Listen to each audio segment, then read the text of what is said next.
سلام أبز تفلالي خورنعات عالم كوينكم مس أورا ميديا زلخم تخطاتلتنا لتاو زيناتات جميرنا لنا نمكتتالكم بمعدام أرست زينة نسمعكم أب مونغو سراوي تجراين وعلو حيل سلامي لتصوع طوغن لو تخصها مستخايد تحبيرون أتي وعلي بريتوريا أب استفرم اللعلات إسران سلستان تكم تستخايد لو تخصيم بخمين من تاي إعلامان تخايدو من كجميروم أورا ميديا زرخوا حوريتا كاسمعكم يوم هوحات منجست إثيوبيا زساورو زلو خالي زركوينات عزيز خفأس عبين كلو يخبل آتنكيقوم هوحات بمخنيات مختام سالسي عمتو علي سلام بريتوريا عامل كيتو أو زوج أو مجلسيم ببزحات قدات نمنجست فيدرال كاسي صلوم شعبية عاقيت ومز أنح حادم إيتي تقارو خمز لغاقة تقليسون بخاليس قاس شعبية كاب تقراي حادو قجل ناب أسمرع عدي متواهيلون كلت يوم قدات آتحيزنا كنسمعكوينام أب مونغو فرمتو علي بريتوريا بوليتيكا وزتن خجمر حبرت أوروبا تصويون نحبرت أوروبا حاويسو عشران كلتن حاقرات نتقباراو نتتيو علي إجامن كمزو فياون الرقاقيت أنا اللوام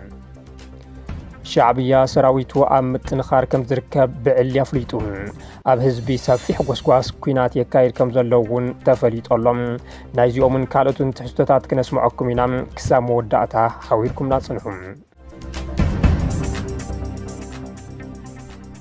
أب مونغو سراوي تجراي نبعلو حيل سلام يلو تصوع طغن لو تخصخ مستخايدة تحبيرون اتي أب مونغو سراوي تجراين أب كل العفار زركب عطوق حيل استخايدة لو تخصي أب كبابي ورداتات رايا حزوون وجرات إسرع عدن أب زركب وطا فليشم راكاتا كساب أو دور كم زخونة تفليت اللهم اتي لو تخصي حاسير ساعتات الشفن خم زخونة زحبرو في الفلات زبطحا كساراتات جنا زنات سرنا يلن اتي تخصي منابق جسوو نزبل حتى خلت يوم حيلتات نن وعلم زكاسس خوينم مساخر عين خمزول وجنا أو عفار زنبرة نبعلو سراوي السلام تجراي لتصوع حيلم نبى وردا راي عزو خمزاتون فلا ما يديشك خمس تقوسن يوم زارون بزيون أبتي كبابي زنبرة أرمتا سراوي تجراي ملاش بمهاب لو تخصخ كاير كيل يبلون علام ودما نتي كابيني جزاو من محدار تجراي أبى زوادو تجراي وردا شرشر زكاير عدت نمتنقاف كم زنبرة يوم اتهم في الفلات زقلصون بانصارو تعطو حيلي أبزوز مجلسين لومي علات إسران سلستن تكيم تخلتشن عصر شمونتن آمة مرات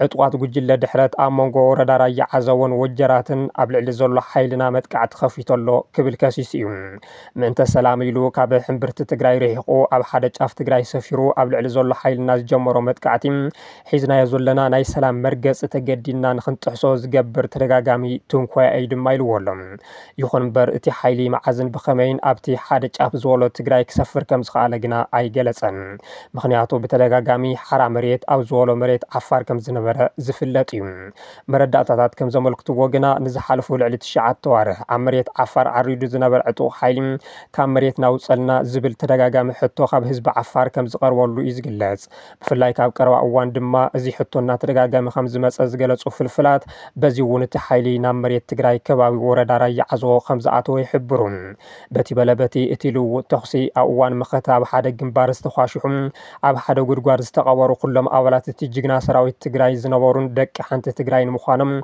نبوزحات زحزنا خوين اللهم كابزي وتوسخي تخونتات وعلي سلام بريتوريا كابز ختم مالتون إسران سلستن تكم تخلتشن عصر تحمشتن آمة مرات سلست عامتو أب زمال اللهم ورار جونوسايد كابز جمر دما إسران أربعة تكم تخلتشن عصر سلستن آمة مرات حمشة عامت أبزع صرار العلات آمونغو تجارو حد تخصم مكيادم زيادة محزني قوريولون زي بقات أمدو ويستحاسيبلو زبلجنا نايبوزحات التخوين اللهم أو عفر حدا عمت نخجبر بعض أبعة زغط صرا أوار هسترافوتين وبعلو حيل سلام يلو تسوع حيلم كل نجار كم منجس فيدرال كم زسفروا له زفلت قد أيون بزيون قبل على تجراي كوينات زي خفت تقلب حيل زبل كبل سجنا ترجع جام كم زوج حن فلات تخايليون اتي حيلي كم منجس فيدرال نزحته قد أي بجت توسخ عدكن اسكي بملازات وي أوغلع توكس كمار إنامو زقول لخن مال ألكم زبل مالس خمس توحام قدم يلو استجلس أو قد أيون أبا على توعلي بريتوريا استفرموا لكم وون ورار جونوسايد تجراي ذكر له على كم زي عينة محزن التكبار مفتقروا جنام نتوم تذكرات نمحساس نمتفعن كون توهايلو استفحاس الشرح بالسجنا خمس خنم بزحاتي جلس اللهم ሕወሓት መንግስቲ ኢትዮጵያ ዘሳውሮ ዘሎ ካልእ ዙር ኩናት ኣዝዩ ዝኸፍአ ሳዕቤን ክህልዎ ይኽእል ኣጠንቂቑ ሕወሓት ብምኽንያት 30 ዓመት ምኽታን ውዕሊ ሰላም ፕሪቶርያ ኣመልኪቱ ኣብ ዘውፅኦ መግለጺ ብብዙሓት ጉዳያት ንመንግስቲ ፌደራል ከሲሱ ኣሎ ህዝቢ ትግራይ ነቲ ኣብ ልዕሊኡ ዝተኣወጀ ጆኖሳይድ ንምምካት መሪር ቃልሲ ከም ዘካየደን ብዘካየዶ መሪር ቃልስን ጽዕንቶ ደላይ ሰላም ዝኾነ ማሕበረሰብ ዓለምን ድማ ኣብ መንጎ ውድብ ሕወሓትን መንግስቲ ኢትዮጵያን ቅድሚ 3 ዓመት ከም ዘለሙዓንቲ ኣብ ፕሪቶርያ ስምምዕ ዘላቒ ምቁራጽ ተኽሲ ተፈሪሙ ይብል እቲ መግለጺ ኣደራደርቲ ሃገራት ኣህጉራውያን ትካላትን ውልቀ ሰባትን እቲ ስምምዕ ንኽፍረም ዝገብርዎ ጻዕሪ ዝነኣድ እኳ እንተኾነ እቲ ስምምዕ በቲ ዝተፈረመሉ መንፈስን ዝጀመረሉ ናሕሪ ንኽፍጸም ኣብ ምክትታል ብዘርእይዎ ምዝንጋዕን መንግስቲ ኢትዮጵያ ዝኣተወ ስምምዕ ክፍጽም ብዘይምኽኣሉን ግን እቲ ንኽልተ ዓመት ዘለቐ ደማዊ ኩናት ብሰላሕታዊ ጆኖሳይድ ቀጺሉ 5 ዓመታት ከም ዝተቖጸሩ ሕወሓት ገሊጹ በዚ ድማ እቲ ብመሪር መስዋዕቱ እቲ ስምምዕ ንኽፍረም ዝገበረ ህዝቢ ትግራይ ሕዚ እውን መስዋዕቲ ይኸፍል ከም ዘሎን ካብ መረበቱ ብሓይሊ ዝተመዛበለን ዝተሰደደን ህዝቢ ድሕሪ እቲ ስምምዕ እውን እንተኾነ ናብ መረበቱ ክምለስ ብዘይምኽኣሉ ኣብ ቀዳድ ኬንዳ ዓቂቡ ብሕማም ጥሜትን ኣራዊትን ይሃልቅ ከም ዘሎ ፍሊጡ ኣብ ትሕቲ ወረርቲ ሓይልታት ዝነብር ህዝቢ ይቕተል ይጭወን ብመንነቱ ይሳቐነሎም መስርሕ ፍትሕን ተሓታትን ይኹን መንቀልቲ ኩናትን ኣፈታትሑን ዝምልከት ፖለቲካዊ ዘተ ኣይተጀመረን ብሓፈሻ ስምምዕ ፕሪቶርያ ትፅቢት ዝተገበረሉ ውፅኢት ከየምፀም 30 ዓመቱ ደፊኑ ኣሎ ክብል ሕወሓት ኣምሪሩ ኣሎ ህዝቢ ትግራይን ሕወሓትን ሞትን ስቃይን ከብቅዕ ስምምዕ ፕሪቶርያ ንኽትግበር ብትዕግስቲ ኣብ ዝምሕፀንሉ ዘለዉ ሕዚ እዋን እውን እንተኾነ መንግስቲ ኢትዮጵያ ነቲ ስምምዕ ዝጥሕሱ ተግባራት ኣብ ምፍጻም ተጸሚዱ ይርከብ ዝበለት መግለጺ መንግስቲ ኢትዮጵያ ንስነ ምግባር እቲ ስምምዕ ብምጥሓስ ኣብ ልዕሊ ህዝቢ ትግራይን ብሄራዊ ትካላቱን ተኸታታሊ ናይ ፕሮፓጋንዳ ወፍርን ጸለመን ከካይድ ምጽንሑ ሕዚ እውን የካይድን ከም ዘሎ ሓቢሩ ዕጡቓት ብምምልማል ብምስልጣንን ብምውዳብን ህዝቢ ትግራይ ነንባዕሉ ንምውጋእ መንግስቲ ፌደራል ይሰርሕ ከም ዘሎ ድማ ከሲሱ ኣሎ ሕወሓት ካብዚ ሓሊፉ ድማ ንስምምዕ ፕሪቶርያ ዘፍርስ ካሊእ ዙር ኩናት ንምክያድ ግልጽ ምንቅስቓስ ኣብ ምግባር ይርከብ ዝበለ ሕወሓት እቲ ካሊእ ዙር ኩናት ንምክያድ ዝካየድ ዘሎ ምንቅስቓስ ዝበሎ ግና ብዝርዝር ኣይጠቐሰን መንግስቲ ኢትዮጵያ ዘሳውሮ ዘሎ ካሊእ ዙር ኩናት ብኩሉ ገጽ ኣዝዩ ዝኸፍአ ሳዕቤን ዝህልወን ብኩናት ዝማላእ ድልየት ኮነ ዝፍታሕ ኣፈላላይ ከም ዘየለ ፈሊጡ ስምምዕ ፕሪቶርያ ክፍጸም ግቡእ ክዋፅኣን ፖለቲካዊ ዘተ ከም መፍትሒ ንኽወስድን እውን ኣተሓሳሲቡ ማሕበረሰብ ዓለም ድማ ነቲ ብመንግስቲ ኢትዮጵያ ዝሳወር ዘሎ ካሊእ ዙር ቁልዕ ኩናት ጠጠው ንምባል ካብኡ ትፅቢት ዝግበር ኩሉ ክፍጽም ይግባእ ኣደራደርቲ ሃገራት ኣህጉራዊ ትካላት ድማ ነቲ ዝምዕብል ዘሎ ኩነታት ትኹረት ብምሃብ ፓነል ሕብረት ኣፍሪካ ክጽውዕን ህልው ኩነታት እቲ ስምምዕ ተገምጊሙ እቲ ምቁራጽ ተኽሲ ናብ ዘላቒ ስምምዕ ሰላም ክዓቢ ጸቕጢ ንኽገብሩን ሕወሓት ጸዊዑ ኣሎም ሕብረት ኣውሮፓ ሓዊሱ 22 ሃገራት ውዕሊ ሰላም ፕሪቶርያ ብምሉእነት ክትግበር ሓጋዛይ ግደ ከም ዝፍጽማ ኣረጋጊጾም ንፈረንሳይ ጀርመን ጣልያን ቤልጅየም ሓዊሱ 22 ኣባል ሃገራት ሕብረት ኣውሮፓ ውዕሊ ሰላም ፕሪቶርያ ብምሉእነት ክትግበር ሓጋዛይ ግደ ከም ዝፍጽሙ ኣረጋጊጸን ኣለዋ 30 ዓመት ምፍራም ውዕሊ ፕሪቶርያ ኣመልኪቱ ሕብረት ኣውሮፓ ኣባል ሃገራት እቲ ሕብረት ኣብ ዘውፅኦ ሓበራዊ መግለጺ ስምምዕ ምቁራጽ ተጻውኦ ፕሪቶርያ ክትግበር ተመዛበልቲ ብመሰረት ዓለም ለኸ ሕጊ ሰብኣውነት ውሕስነኦምን ክብሮምን ተሓሊና መረበቶም ክምሉስን ጸዊዐን ሰብኣዊ መሰላት ክሕለው ብፍላይ ድሕነት ህፃናትን ደቂ ኣንስትዮን ክረጋገጽ ተሓታትነት ክነግስ ግዳያት ማእኸል ዝገበረ ሕውየትን ስግግር ፍትሕን ክትግበር እቲ ሕብረት ኣገንዚቡ ኣሎ ሕወሓትን መንግስቲ ፌደራልን ቅድሚ እቲ ቀጺሉ ዝካየድ ሃገራዊ መረፃን ናብ ፖለቲካዊ ዘተ ክምለሱ ዝጸውዕ እቲ ሕብረት ውዕሊ ፕሪቶርያ ንኽትግበር ሓገዙ ከም ዝቕጽል እውን ኣረጋጊጹ ኣብ ካልኦት ከባቢታት ኢትዮጵያ ዘለዉ ጎንፅታት ብሰላማዊ መንገዲ ንኽፍታሕን ኩሎም መዳርግቲ ኣካላት ዘሳተፈን ሃገራዊ ዘተ ክግበርን እውን ጸዊዑ ኣሎም ካብዚ ብተወሳኺ ብመሰረት እቲ ስምምዕ ተመዛበልቲ ሙሉእ ብሙሉእ ምምላስን ተኣማንን ብሉፅ ዓለም ለኸ ኣሰራርሓን ሕግን ዝተኸተለ ግዳያት ፍትሒ ንኽረኽቡ ማእኸል ዝገበረን መሰጋገሪ ፍትሒ ንኽትግበር እውን ጸዊዑ ኣሎም ሎሚ 24 ጥቅምቲ 2013 ዓመተ ምህረት ኣብ ታሪክ ትግራይ ብጸሊም ቀለም ተኸቲባ ትነብር ዕለት እያ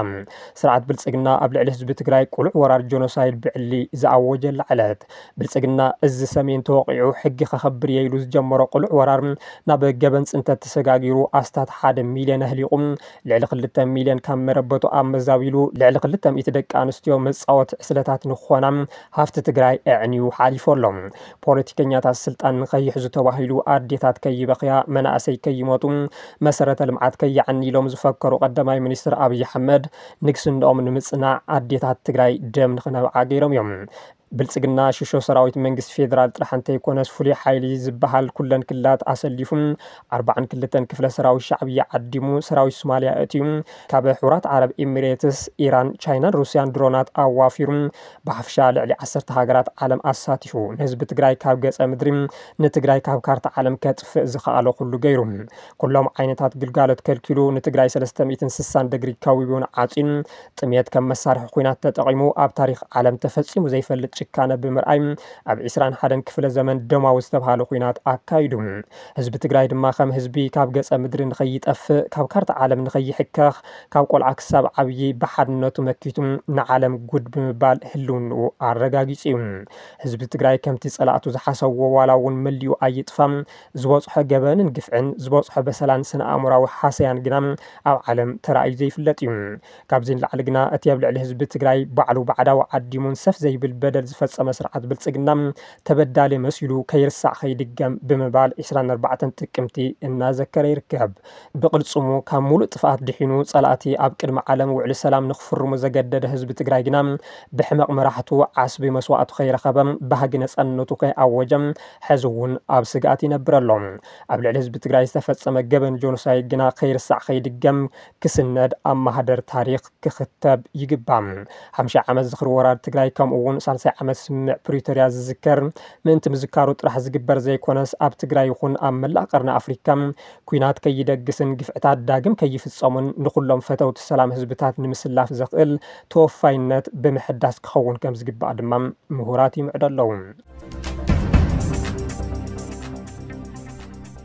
ሻዕብያ ሰራዊቱ ኣብ ምጥንኻር ከም ዝርከብ ብዕለ ፍሊጡ ኣብ ህዝቢ ሰፊሕ ጎስጓስ ኩናት የካይድ ከም ዘሎ እውን ተፈሊጡ ኣሎ ሻዕብያ ናይ መወዳእታ ዝበሎ መጠንቀቕታ ስርዓት ብልጽግና እንታይ እዩ ዝገብር ዘሎ ንሕናኸ ብዝብል ርእሲ ኣብ ዘውፅኦ ጽሑፍ ኣፍሊጡ ኣሎ ስርዓት ብልጽግና ሓዱሽ ሃገራዊ ተረኺ ይጽሕፍ ኣሎ ብምባል ዝኸስስ ሻዕብያ ኢትዮጵያ ኣፍ ደገ ባሕር ዘይብላ ዝኾነት ኣብ ልዕሊኣ ብዝተፈጸመ ታሪኻዊ ዓመፅ ወይ ባዕላ ብዝፈጸመቶ ታሪኻዊ ጎይጋ እዩ ዝብል ትረኻ ይደጋገም ከም ዘሎ ይገልጽ ቅድሚ ነጻነት ኤርትራ ማለት ኢትዮጵያ ቀይሕ ባሕሪ ደሴታትን ወደባትን ኣብ ትሕቲ ኣብ ዝነበረሉ ዘመን ከም ኣብ ሕጂ ኮይንካ ዝናፈቕ ወርቃዊ ዘመን ገይሮም የቕርብዎ ኣሎም እቲ ኣብ ኤርትራ ከም ወራሪ ከም ወተሃደር ባዕዲ ዝቕተል ዝነበረ ኢትዮጵያዊ ኣይዝክርዎን እዮም ኣዴታት ኢትዮጵያ ወደን ንሰሜን ከም ዝኸደን ተፈሊጠን መርድእ ከይተጸበያ ከም ዝሞተ ይሓዝናሉ ከም ዝነበራ ዝዝከር እዩ እቲ ሓቂ ግን ኢትዮጵያ ንመጀመርያ ግዜ ትንፋስ ዝረኸበት ድሕሪ ነጻነት ኤርትራ እዩ ይብል ሻዕብያ ብልጽግና ስምዒተይ ከፍልሕ ላዕልን ታሕትን ይብል ኣሎ ዝበለ ሻዕብያ ቅሬታ ወይ ድማ ዘይሕጉስ ነገር እና ነገርካ ንህዝቢ ምሕራቕ ባዕልኻ ኣሕሪቕካ ተመሊስካ ከም ደባሲ መጺኻ እዚ ኩሉ ዝኸውን ዘሎ ባሕሪ ስለ ዘይብልና እዩ ምባል እቲ ስርዓት ካብ ዝመልኾ ጥበብ ከም ዝኾነን ካብ ጥቅምቲ 2023 ክሳብ ሕዚ ብሰበ ስልጣን ናይቲ ስርዓት ዝተዘረበ ዘረባ ጽማቕ ትሕዝቱ ንኢትዮጵያ ከም ግዳይ ጂኦፖለቲካዊ ኢፍትሓዊነት ምቕራብ ከም ዝኾነ ድማ ይገልጽ ብልጽግና ነዚ ኩሉ ጥፍኣት ተወቃሲ የናዲ ከም ዘሎ ዝሓበረ ሻዕብያ ኣብ መግለጺ እዩ ኢትዮጵያ ኣፍ ደገ ባሕር ዘይብላ ምትራፋ ንሱ ዘስዕቦ መዘዝ መምጽኡን ኤርትራ እንተይኮነት እትሕተት ስርዓት ብልጽግናን ቅድሚኡ ዝነበሩ ስርዓታትን እዮም ክወስድዎ ዝግባእ ብምባል ንሕሉፋት ስርዓታት ኢትዮጵያ እውን ወቒሱ ኣሎ ሕዚ ግን እቲ ሃገር በቲ መሪሕነት ክምለስ ዝግብኦ ሕቶ ኣለዋ እቲ መልሲ ድማ ኣብ ርሑቕ ማለት ካብ ደቡባት ኢትዮጵያ ወፂኡ እንተይኮነስ ኣብ እግሪ እቲ ስርዓት ከም ዘሎ ይጠቒሱ ኣብ ርሑቕ ጋላክሲ ዘለዎ ከዋኽብቲ ክትርኢ ቴሌስኮፕ ሒዝካ እግርኻ ዝረግጾ ዘሎ ዘይትርኢ እንተደኣ ኮይንካ እንታይ ይዓብሰልካ እቲ ስርዓት ቴሌስኮፕ ደርቢዩ መስትያት ክርኢ እንተዝተብዕ ብዙሕ ፍታሕ ምምፀእ ብምባል ድማ ሻዕብያ ምዒዱ ኣሎ ሻዕብያ ነቲ ካብ ኢትዮጵያ ዘጋጥሞ ዘሎ ምትኹታኽ ንምምካት ብዲፕሎማሲ ሕጊ ህዝባዊ ምልዓል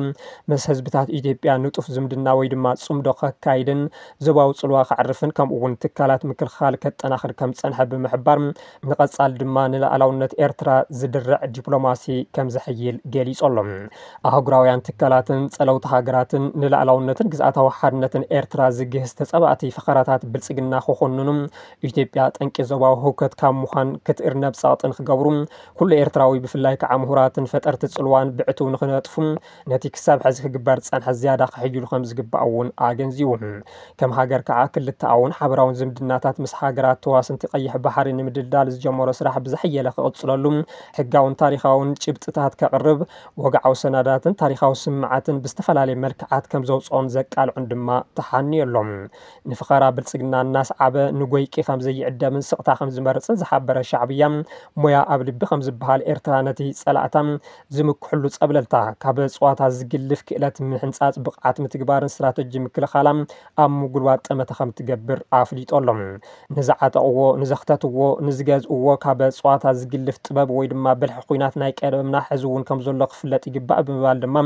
ንሕና ሓይልና ኩሉ ሻዕ ገዚፍ ወታደራዊ ሓይሊ ኣብ ምፍጣር ዘይኮነስ ነቲ ገዚፍ ብላሽ ዝገብር ስትራቴጂ ኣብ ምሕንጻጽ ይኽብል እውን ተጎሪኖሎም ጸላእትና ሕዚ እውን ከም ናይ ቀደም እምነቶም ኣብ በዝሒ ሰራዊትን ዓይነት ኣጽዋርን እዩ ኣብ ታሪኽና ግና ገዚፍ ወይ ድማ ዓቐን ጸላኢ ኣሸጊርና ኣይፈልጥን ዝበለ ሻዕብያ ጸላኢ ከም ብልጫ ንሕዞ ብልጫ ከም ዘይኮነ ምምካት ደጊምና ዝገበርናዮ ስለ ዝኾነ ንድሕሪ ሕዚ እውን ነዚ ልማድ እዚ ብዝበለጸ ክንደግሞም እቲ ምብልሓት ክንቅጽለሉ ኣለና ብምባል ነቲ ፕረዚደንት ኢሳያስ ኣፈወርቂ 130 ሚልዮን ህዝቢ ገለመለ ዝበሃል ንመን ከተፈራርሕሉ ዝበልዎ ደጊሙ ኣረጋጊጾሎም ሻዕብያ ዓጊትዎም ዝጸንሐ 100 ተጋሩ ከም ዝለቐቐ ተገሊጹ ብኻሊእ ገጽ ሻዕብያ ካብ ትግራይ ሓደ ጉጅለ ናብ ኣስመራ ዓዲሙ ተባሂሉ ልሳናት እቲ ስርዓት ከም ዝሓበረኦ መንግስቲ ኤርትራ ብመንገዲ ጽምዶ ሰላም ክቦ ዝጸንሐ ምሕጽንታ መሰረት ብዝተፈላለየ ምክንያት ኣብ ኩናት ዝነበረሉ እዋን ናብ ትግራይ ሰጊሮም ብዘይሕጋዊ መንገዲ ናብ ኤርትራ ዝተመለሱ ኣብ ሰራዊት ጸኒሖም ተጋሩ ኢና ኣፋኖይና ዝበሉ ኣብ እዋን ኩናት ብሰገር ዶብ ኣትዮም ዝኾነ መለለይ መንነት ዘይሓዙ ብኣዲኦም ተጋሩ ብኣቦም ኤርትራውያን ወይ እውን ብሰበይቶም ኤርትራውያን ኮይኖም ግን ድማ መለለይ መንነት ዘይጸንሖም ከባቢ 100 ዝኾኑ ተጋሩ ብነጻ ለቂቕዎም ኣሎ ብምባል ጸብጺበን ኣለዋ እቶም ትማሊ 23 ጥቅምቲ 2018 ዓመተ ምህረት ቀትሪ ሰዓት 6 ብራማ ኣቢሎም ናብ ትግራይ ዝተሰነዩ ተጋሩ ከምቲ ሻዕብያ ዝበሎ ተታሒዞም ጸንሑ ምዃኖም ግን ካብቶም ወገናት ዝተረጋገጸ ነገር የለን ሻዕብያ ቅድሚ ሕዚ እውን ኣስታት ሰብዓ ዝኾኑ ተጋሩ ሽሞምን ትውልድ ዓዶምን ከይተረፈ ዘርዚሩ ናብ ትግራይ ከም ዘስገሮም ዝዝከር እዩ እዚ ድማ ውጽኢት እቲ ተጀሚሩ ዘሎ ጽምዶ ዝተባሃለ ርክብ ከም ዝኾነ እዩ ደገፍቲ እቲ ርክብ ዝገልጹ ዘለዉ ብኻሊእ ዜና ነቲ ዝተጀመረ ርክብ ዝያዳ ክሕይል እዩ ዝተባሃለሉ መድረኽ ጽዋታ ኩዕሶ እግሪ ኣብ መንጎ ትግራይን ኤርትራን ከም ዝካየድ ተፈሊጡ ኣሎ በዚ ድማ ካብ ዓድዋ ዝነቐለ ጉጅለ ናብ ኣስመራ ከም ዝኣተወ ዝተገለጸ ኮይኑ እታ ካብ ዓድዋ ዝተበገሰት ጉጅለ ናብ ዞባ ደቡብ ኤርትራ ኣምሪሓ ምስቶም ካብ ቤት ማእሰርቲ ተፈቲሖም ዝተባሃሉ 100 ተጋሩ ከም ዝተረኸቡ እውን ተሓቢሩ ኣሎ እቲ ተጀሚሩ ግን ድማ ናብ ዝለዓለ ደረጃ ይበጽሕ ከም ዘሎ ዝግለጸሉ ዘሎ ጽምዶ ዝተባሃለ ርክብ ብወገን ስርዓት ብልጽግናን ደገፍቱን ዘይተፈጥኦ ጥራሕ እንተይኮነስ ካሊእ መዘዝ ከምጽእ ይኽእል እዩ ዝብል ስግኣታት የስዕበሎም ኣብ ቀረባ እኳ ቀዳማይ ሚኒስትር ኣብይ ኣሕመድ ኣብ ፓርላማ ናይ ደጋዊ ጸጥታ ዝምልከት ናይ ሰራዊት ምክልኻል ሃገር ምዃኑ ሕወሓት ኣብ ጽሓፉ ሕገ መንግስቲ ይርከብ እንተኾነ ነቲ ባዕሉ ጽሓፉ ሕገ መንግስቲ እናጠሓሰ ምስ ባዕዳዊ ኣካል ይራኸብ ኣሎ ክብሉ ምኽሳሶም ዝዝከር እዩ ሕወሓት ግና እቲ ርክብ ኣብ መንጎ ህዝብታት ዝካየድ ዘሎ እምበር ኣነ ዝገበርክዎ ነገር የለን በሃል እዩ እንተኾነ ግና ካብ ቀረባ እዋን ንነዘ እቲ ምስ ህዝቢ ኤርትራ ዝተጀመረ ጽምዶ ተጠናኺሩ ከም ዝቕጽል እዚ ድማ ምስ ህዝብታት ዓፋር ኣምሓራ ኣገውን ሱዳንን እውን ክካየድ ከም ዘለዎ ብዕሊ ኣውጅ እዩ ክቡራት ተኸታተልትና ነዚ ዕለት ዘዳለናዮም ዜናታት ነዚኦም ይመስሉ ስለ ዝተኸታተልኩምና ብምስጋን ኣብዚ ክንፍለየኩም ሰላም ደሓን ኩኑ